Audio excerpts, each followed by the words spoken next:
Our friend Sam Ponder was fired yesterday, along with Robert Griffin III. The network is calling a series of budget cuts. And let me give you their cover. Sam Ponder works about 25 days a year, makes $1.2 million, hosting and doing it very well, the number one property at ESPN, the NFL. She is the host of NFL Countdown. Now, Sam Ponder was the only woman employed at the network to speak out forcefully against men competing against women. Now, which do you believe?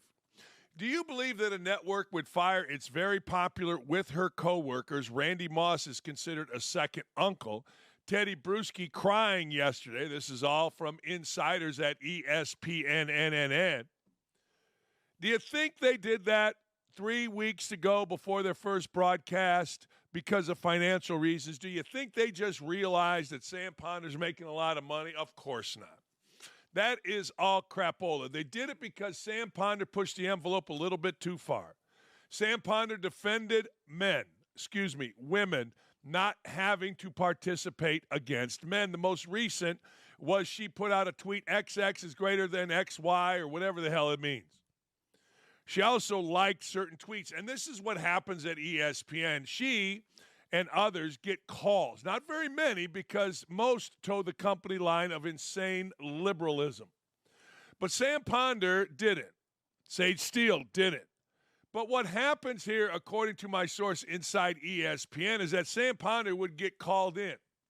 Sam Ponder would get called in, and it would be, why are you liking this tweet? Why are you liking? And they specifically said a Ben Shapiro tweet. And Sam Ponder's like, what do you care?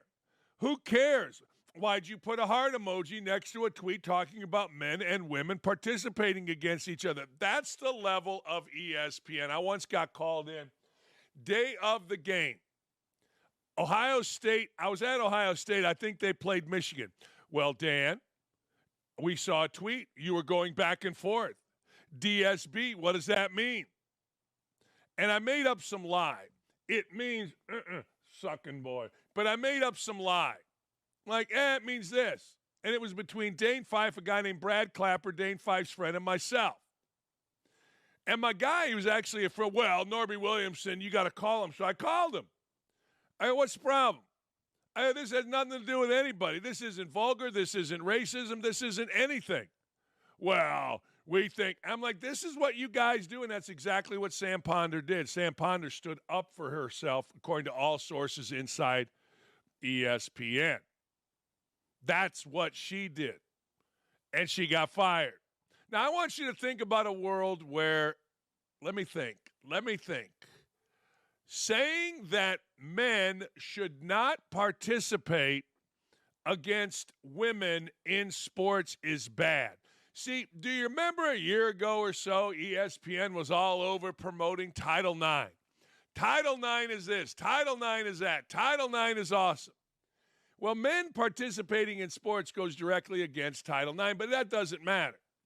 See, if you want to play well, Mina Kimes came out with the dumbest, and she is the dumbest. The more I look, I never paid attention to Mina Kimes until she came out at me. Now I pay attention to her, and she is completely and totally useless. I mean to tell you, useless. There's nothing she adds that is interesting. And in fact, everybody that I spoke with at ESPN said she's god-awful to work with. Just a diva, quote, mean girl, horrific to work with. But yet, she's a little kind of Asian girl, and they elevated her to analyst, not reporter, analyst. What the hell is she going to analyze? Call me anything on Twitter, but don't call me a cat girl, was one of her latest. She's gone. Sam Ponder, who as the air traffic controller had to, oh man, think about the personality she had to mesh. Teddy Bruschi, that's all right. He's okay. But Rex Ryan, Randy Moss on a set for 3 hours. Remember, this is a network that as an analyst kept Mina effing Kimes, who couldn't play anything other than with herself, and got rid of Matt Hasselbeck. Now think about that for just a second. Matt Hasselbeck had played in the Pro Bowl as an analyst, not a reporter. Not little Stevie Holder live from Colts camp giggling. No. I'm not talking about that. I'm talking about as an analyst to break down NFL defenses, offenses, and film. A 98-pound woman who is a complete pain in the ass by all that have told me. Guess what? She's an analyst. Matt Hasselbeck, not so much. All right, but I digress. So why? Then why was Robert Griffin fired? They got tired of Robert Griffin. They just simply got tired of him. And a lot of people inside ESPN feel like they needed cover because they, the heads of ESPN, knew exactly what was going to come out. Well, Sam Ponder, conservative woman, fired for having views that lean conservative. Well, look what we did. We fired the African-American woke guy, too. But the truth of the matter is they just got tired of him. When RG3 first started at ESPN, everybody told me, boy, they thought he was the second coming of it. They thought he was it. I mean, it. Like he was the guy. He said stuff, and then it got tiresome. And then the shoe was going to drop, apparently, when he went, what's the right word? Meme. When McAfee went at second or third in command Norby Williamson with a meme with him going, oh! People are like, why are you commenting on that? That's not your thing. So what eventually happened is RG3 made himself available for the chopping block. And those that I talked to said, hey, look, I don't know what's true. I don't know what's not true. But I do know this. We all think, having been here a minute, we all think that this was cover. He had already gotten demoted from Monday Night Football to just doing games with Jam Posse, Mark Jones, America's other big-time liberal racist. And, all right, he's gone. And we're going to say it's cost-cutting. Well, that's not what it is. It's not cost-cutting at all. Let's forget about RG3 and his stupidity. Sam Ponder defended women not having to play sports against men. That's what she did. Here's one of her tweets from 2023. Biology is not bigotry. Loving people does not require the absence of boundaries.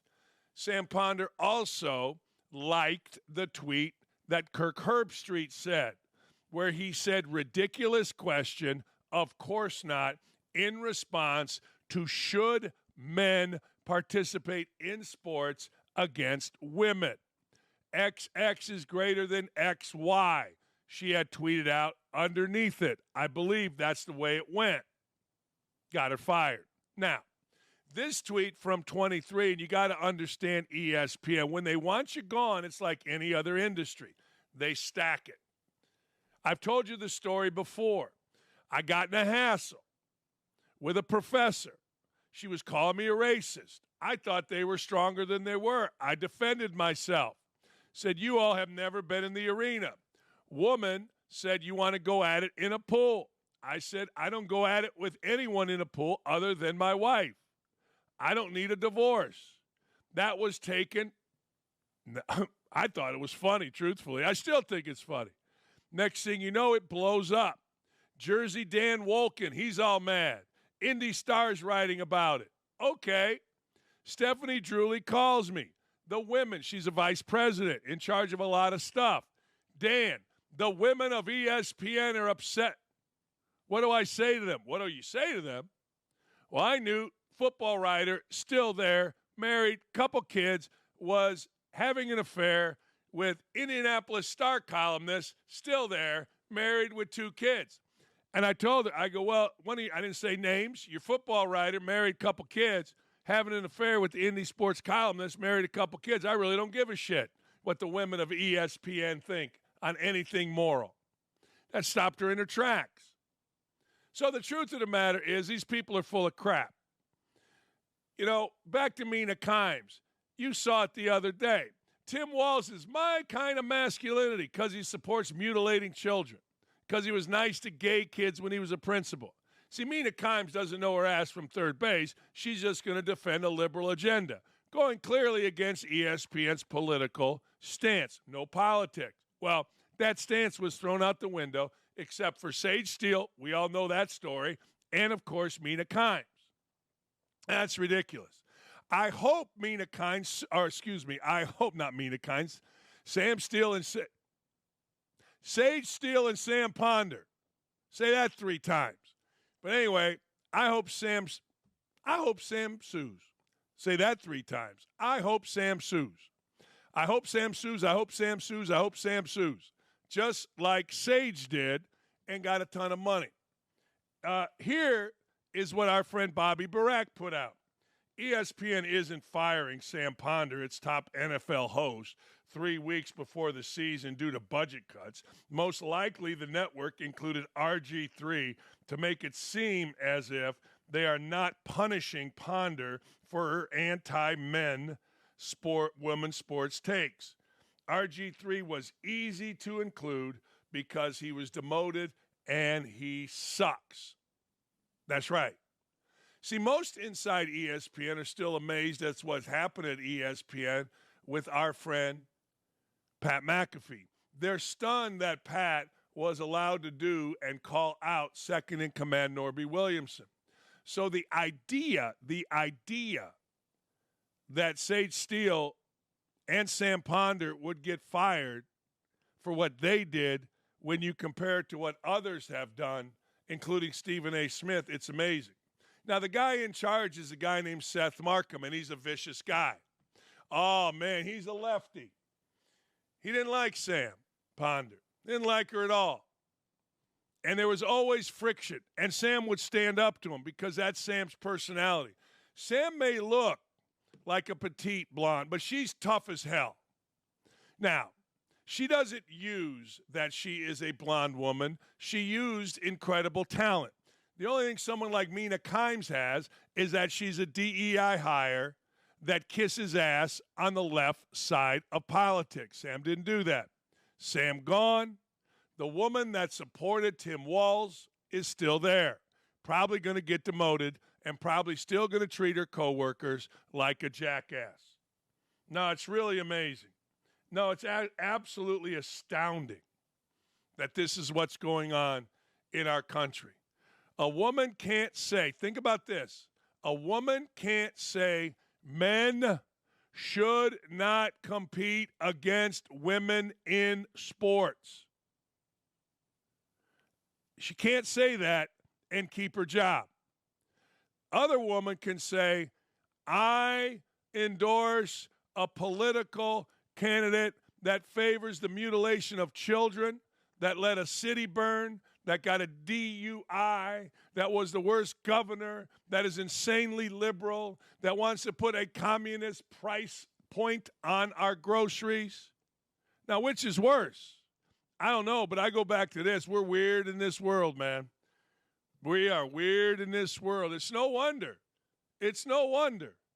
that somebody, other than the people that I hate Donald Trump, Harris is a brown person, and she's a woman. I get those 3 might vote for Harris, but no other rational thinking human being would do that, vote for Harris. But, of course, no rational human being working at the biggest sports network in the country would get fired for simply saying women should not have to compete against men. And if we're going to fire her, then it's obvious that somebody endorsing a candidate that supports the mutilation of children should be fired as well. But we'll continue to watch ESPN because they got good games.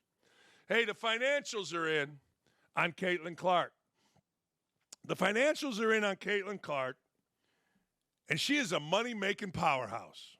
I mean, as the WNBA organization released the internal financial reports and data for so far this season, profits are bigger than anyone could have ever imagined. And remember, we're only a little over halfway through the WNBA season. Caitlin Clark tickets sold out 100% of season tickets this year. Caitlin Clark attendance up 264% from last year. 186,000 fans have watched Caitlin Clark's home games. 230,000 fans have watched Caitlin Clark's road games. You want to talk about merch and beer? Let's always talk about merch and beer. 1,193% increase in jersey sales over last year. Team store transactions up 700% from 2023. Broke the franchise single-game merchandise sales record 4 different times. Hot dog sales, hot diggity, dog diggity, what you do to me, are up 300% so far this season. 2,826 gallons of draft beer have been sold in 2024 thus far. That's an increase of 740%. That's an increase like from Trump's mortgage rate to Biden-Harris mortgage rate. You want to talk about online? 800 million views last 4 months alone. They added the Fever 1.3 million followers since tax day, April 15th. The Fever have more social media views. Listen to this. This is unbelievable. In the last 4.5 months, the Fever have more social media views than the WNBA, NBA, NFL, NHL, MLB. It's astounding. How about this? Caitlin Clark, corporate partnerships in TV. 38 games on national TV, most in the WNBA. Set records for most viewed games on every network. Let's go through them. ABC, ION, ESPN, and NBA TV. 225% increase in sponsorships. Now, and they also have the largest number of sponsors in the WNBA, the Fever have. Now, let me ask you a question. Is it about one girl? Cheryl Reeves, you maniac, you crazy kind of kooky kind of gal, you Olympic coach. Don't you think maybe you clowns should have sort of, if you're interested in growing the game, put Caitlin Clark on the Olympic team? Don't you think maybe sort of you idiots that play in the WNBA should back off the stupidity, should back off the racism, the white biatch, and all the other racially stupid stuff you cellar dwellers have been saying? Shouldn't you kind of sort of embrace what's going on? Because, ladies, as the great Lynn Dunn says all the time, a rising tide lifts all ships. And this ain't a tide. This is a tsunami. I mean, let's just review real quick again. Nobody, now you got to understand, nobody was going to Fever games, but they were also for 2 straight years the worst team in the WNBA. 2 straight years. They had the first pick in the draft. I'm looking at a squirrel stealing one of my wife's tomatoes. Right out the window there. For 2 straight years, they were garbage. But they did get Aaliyah Boston. Look, Aaliyah Boston came, and Aaliyah Boston was the first pick, and she was out of South Carolina. She played for Dawn Staley. She was a national champion, and nobody cared. Nobody cared. I mean, if you want to look at a direct comparison, Caitlin Clark, first pick in the draft this year. Aaliyah Boston, first pick in the draft last year. Team stayed in the cellar, number 1 pick. Okay. Nothing. Zero interest. None whatsoever. So don't tell me it's not about one woman. Don't tell me that you were ready for what Caitlin Clark came to. And don't tell me anybody, and I mean anybody, with half a brain would not have put Caitlin Clark on the biggest stage in the world and said, grow the game, ladies. Let's go. Grow this damn thing. And you'd had the same kind of increase in Olympic viewership, which, oh, by the way, was at its lowest number since 2008. But again, the OGs, baby, the old angry lesbians, Jeep, jealousy, envy, ego, pettiness. As Michael Thompson, Clay's dad, said on this show, Man, oh man, it shines through. Not about one woman. I got 2 words for you. My ass. Hey, Charles Barkley not happy. Charles Barkley has been vocal about Steve Kerr's inability to play Jason Tatum. Charles Barkley not happy. Charles Barkley calls out Steve Kerr for not getting more minutes to Jason Tatum and says Tatum would have been the best player on France's team, and he would have been. Here's Barkley. Every time we say something now, people go crazy. There's no reason for him not to play Jason Tatum. Jason Tatum would have been the second best player on Serbia. Probably would have been the best player on France. For him not to get any minutes in 2 games, come on, man, that wasn't right. That wasn't fair. If you go into the Olympics, you want to play. You want to play. So I was disappointed Jason didn't get to play. I was disappointed in Halliburton, especially early. Like, if you want to shorten your rotation in the last couple of games, that's fine. But them guys dedicated their summer to the United States to go over there and not get to play, I didn't like that at all. I'm with you. I'm with you. But my other side of it is, as a coach, man, I remember talking to Seth Greenberg, and he was relaying to me how much pressure there was. I remember going back 100 years ago when Bob Knight had the Olympic team in '84. Man, he was a mess. He was a mess. And that's when you had college kids trying to play against, pros, Russia, that kind of thing, although Russians didn't come. No, I got to tell you, the pressure to win, Charles Barkley is not wrong. Charles Barkley is actually right. But also, from a coaching perspective, I got to tell you, if I'm Steve Kerr, I got one job. Bring home that gold medal and take whatever nonsense I got to take. Hey, man, call me anything you want, but you're not calling me silver medalist. That's the way I would have looked at it. And if I personally, somehow, some way, I don't know how, did not trust Jason Tatum to get that done for me, then as a coach, I can't play him. I just simply can't. Yeah, it's kind of a conundrum to me. I agree with Barkley. I mean, Tatum's one of the, I think he's first team all NBA. It's not like you're talking about, putting in Peyton Pritchard.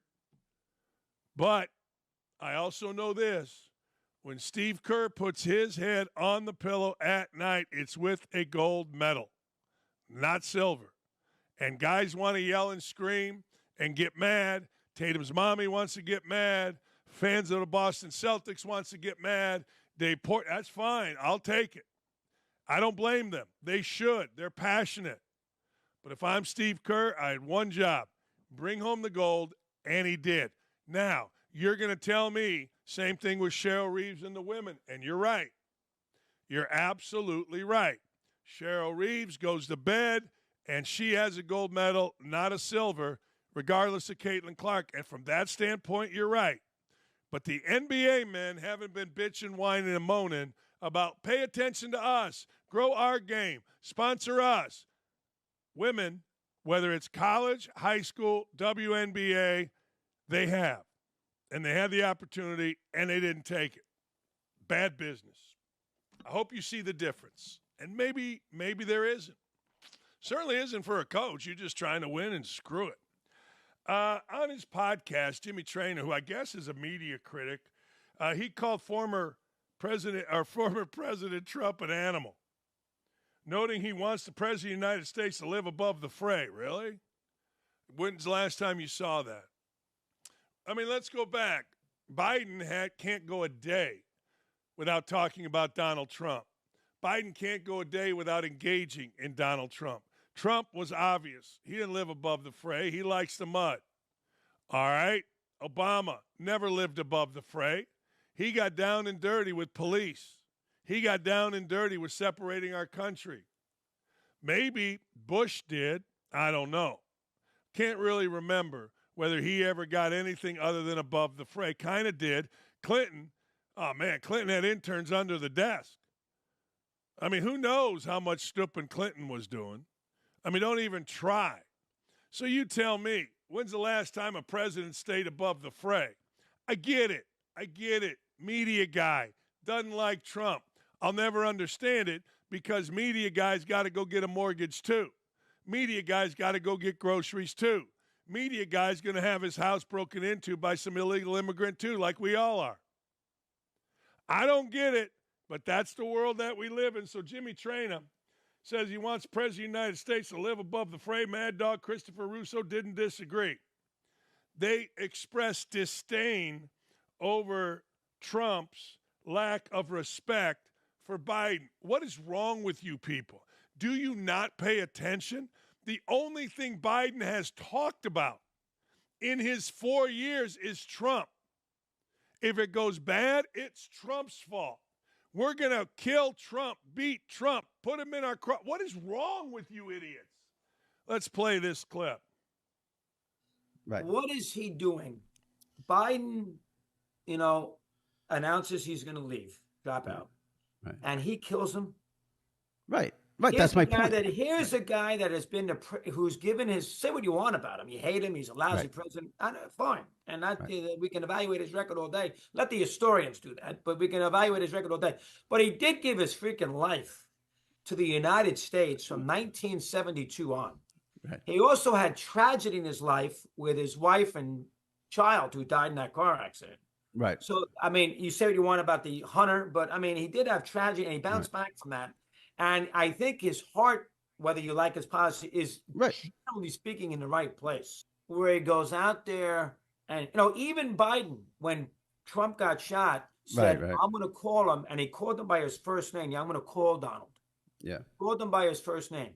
Even Biden said when he became the president that Trump left him a great note in the White House. So even Biden has come at times, has tried to be, as you said, above the fray. Yeah. I was shocked. It really bothered me. Don, can you leave the man, can you let the man for 24 hours on June, 6 months before the election, go out with a little grace and not pound him? He's the worst president. He should have left a long time ago. He stinks. Can you at least maybe lay low for a couple days? Just be presidential. Even if it's an act, be a president. Act like a president. That's the dumbest thing I've ever heard. That's the dumbest thing I have ever heard. It is the absolute dumbest thing I have heard ever.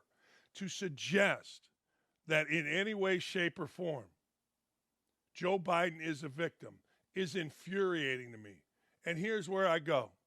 The man had a salary of $275,000 max as a United States Senator. Hey, Siri. Hey, Siri. No, now she doesn't want to talk. Hey, Siri. She's always talking. What? Hey, look up something. What's United States Senator make? Would you mind, Nick? And he has 4 mansions valued over $4 million apiece. He gave his life to the United States. From the time Biden has been in the White House, from the moment he has been in the White House, he has done nothing but talk about Trump. He has done nothing but treat Trump poorly. Look, I don't know what those two guys do in their lives. Now, I thought I knew that Christopher Russo was a fighter. I don't know what some Jimmy Traina guy does. But from the time Biden has been in the White House, every problem was a result of Trump, and every single good thing was a result of him. $175,000 base salary for a sitting U.S. senator. He's got 4 mansions, over $4 million. One on Rehoboth Beach, which is like one of the most exclusive places in the country, or certainly in the Northwest. And you're telling me that this guy gave his life? What a bunch of garbage. Thank you for that, Chris. Wasabi boys. No, it's unbelievable. I sit here and I cannot imagine somebody that I admire, I love listening to, being so stupid. Now, I get it, little blogger boy, the trainer guy. Let him go out with dignity. What are you talking about? They're in the middle of a nasty, nasty race. And is it bad to point out that he is the worst president of my lifetime? I thought nobody would be as bad as Jimmy Carter.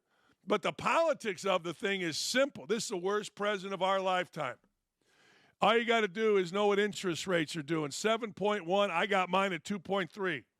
And I actually refinanced from 3.3 because somebody told me and I listened, hey, look, when that freaking if that Biden gets in the White House, these are going over 5, they said. I mean, it's idiotic, it's asinine, it's disgusting, it's ridiculous. But to say this guy gave his life for 50 years, are you completely insane? He stole and stole and stole. You explain to me. You explain to me, sitting president, I think Biden maxed out at 270. It says here 174 sitting, but he's been in there 50 years. Let's go 270.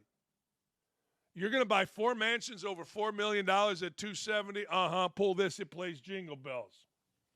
My ass. Now, that's infuriating. It's more disappointing. It is. It's more disappointing on how stupid people are. And who cares if anybody goes at me or doesn't go at me? It's just the most ridiculous thing ever. Hey, Dana White's got some blunt words for people wishing the assassination attempt, which, by the way, where did that go? Where did that go? I actually think there's more media coverage right now on Sam Ponder being let go than there was on the assassination attempt. I mean, there was more coverage on Hawk Tua girl than there was on the assassination attempt. Where did that go? The dude, don't even get me started. They cremated the killer before they could investigate his mind, his brain, his body, the whole thing. Dana White has some words about those wishing Trump had been killed. Here he is. And it's like when you see the stuff after Trump was almost assassinated, right? The people that were talking shit like, hopefully next time, it's disgusting. Whether it's, Reagan, Clinton, Bush, Obama, Biden, Trump, if somebody takes a shot at a sitting or former president of the United States, you as an American, we're all Americans, should be pissed and disgusted that somebody tried to assassinate a former sitting president of the United States. 100%. As Americans and as human beings. All men think they're tough guys at some level of whatever. How that guy responded to that, we all hope we could act. We're a quarter of the man he was when he got shot at. The conversation that I had with him after it happened, I was just like, you are another level, man. And that's right. That's exactly right. I mean, that's what America really is. I mean, you go around your neighborhood, my neighborhood, that's who America really is Donald Trump. Now, I don't know whether or not I would have reacted that way. Hell, who knows? But I do know this. I saw him act that way on top of however many bullshit felonies they're putting him under, including how many attacks he's under. Black folk now are saying he's racist when he was the biggest benefactor of black folk forever. But that's just the world that we live in now. No, it's absolutely astounding to me. It actually infuriates me what's going on here. And, what am I going to do? I'll tell you what I'm going to do. I'm going to go to Wrigley this weekend for my birthday, and I'm going to have a great time with my kids and my wife. But anyway, Dana White could not be more right. And you know what? We've totally forgotten about it. We've totally forgotten about the liberal media wants it to go away, and away we go. Hey, here's some good news. Ready? Colorado State quarterback Braden Fowler Nicolosi and wide receiver Torrey Horton revealed that they declined $600,000 offers to transfer out of the program. This is the anti-Indiana basketball. Let's have a look. It's how I was raised. I didn't come here to make money. I came here to win games and play ball for the Rams. So I think if we play ball here, we do our job, we do what we're supposed to, we win championships, go to the playoff, shock the world, I think the money will come eventually. My job in college isn't to sit here and try to make as much money as I can. I know the new landscape is exciting for a lot of people. There's a lot of opportunities out there, but at the end of the day, I'm a 20-year-old kid with higher goals in life than to make money in college. And so as much of a blessing as that would be and set myself up for a long time, I think if I do my job here and we get it done and perform like how we know we're supposed to, I think there's several people on this team that will be taken care of for life after college. I kind of look at it as you want to go somewhere where you want to be and where you love and where you enjoy growing and having that experience of becoming the man that you want to be. And the money in college is nice, of course, with the new NIL stuff, but that's not my ultimate goal. My ultimate goal is not NIL in college. It's the next level. And the coaching here and just the play style that works with us too is no reason for me to go to another college to start over, or to try to go into a system that I'm not really aware of. I know what the system is here, and I know how the coaching staff is here, and their ultimate goal of us being better men than just football players, and that's how they want us to leave college. And just having those kind of coaches here to have that amount of passion on the game, but also your mental and life, it goes a long way. Bravo. Good for their parents.